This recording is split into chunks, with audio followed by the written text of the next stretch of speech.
तपाईँको सुकुम्बासीहरूको समस्या समाधान गर्छौँ। तपाईँको बस्तीमा डोजर चलेछ भने म छाती थाप्न आउँछु भनेर उहाँहरूकै भोट लिएर आज बालेन सरकार, रवि सरकार सत्तामा पुगेका छन्। अनि छाती थाप्न आउने मान्छेले उहाँको छातीमाथि डोजर चलाउनु यो नैतिकता हो?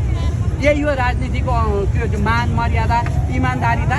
हिजो तपाईँहरूको बस्तीमा डोजर चल्दा छाती थाप्छु भन्ने आजको बालेन सरकार, राजसभाको सभापति रवि लामिछाने कहाँ हुनुहुन्छ?